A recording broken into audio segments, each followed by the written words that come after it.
പരിശുദ്ധമായ ശഅബാനിന്റെ 15 രാവ് എത്തിയാൽ ഫഖൂമൂ ലൈലഹാ വസൂമൂ നഹാറഹാ, അതിന്റെ രാത്രികളിൽ നിങ്ങൾ ഇബാദത്ത് കൊണ്ട് ധന്യമാക്കണേ. പരിശുദ്ധമായ ഖുർആൻ ഓതണേ, യാസീൻ ഓതണേ, വാഖിഅ ഓതണേ, സൂറത്തുൽ മുൽക്ക് ഓതണേ, സൂറത്തു സദദ ഓതിക്കൊണ്ട് നിലകൊള്ളണേ. പുണ്യമാക്കപ്പെട്ടതായ സൂറത്തുകൾ നീ പാരായണം ചെയ്യണേ, പാരായണം ചെയ്യണേ.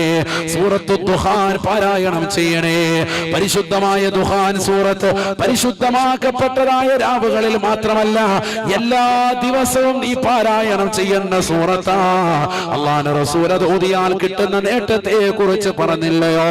മൻ ഖറാ ഹാമീം വദ്ദുഹാൻ, ആരെങ്കിലും ഹാമീം വദ്ദുഹാൻ എന്നുള്ള പരിശുദ്ധമായ ദുഹാൻ സൂറത്ത് പാരായണം ചെയ്താൽ ഫീ ലൈലത്തിൻ, രാത്രിയിലാണ് നീ പാരായണം ചെയ്യുന്നതെങ്കിൽ യസ്തഗ്ഫിറൂന ലഹു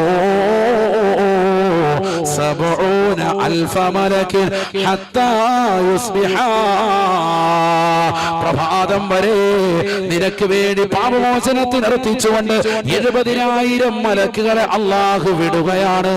ആകാശത്തിന്റെ ദിവനായ പടച്ചറപ്പ് 70,000 മലക്കുകളെ നിനക്ക് വേണ്ടി പാപമോചനത്തിന് നിർത്തിക്കാൻ അയക്കുകയാണ്. ഭൂമിയിലേക്ക് വന്ന് നിന്റെ വീടിന്റെ അകത്തളത്തിലിരുന്നു കൊണ്ട് പെങ്ങളെ നീ സൂറത്തു ദുഹാൻ പാരായണം ചെയ്ത് സലാം വീട്ടുമ്പോഴേക്ക് നിന്റെ അടുക്കലേക്ക് വന്നുകൊണ്ട് പാപമോചനത്തിന് തേടുകയാ.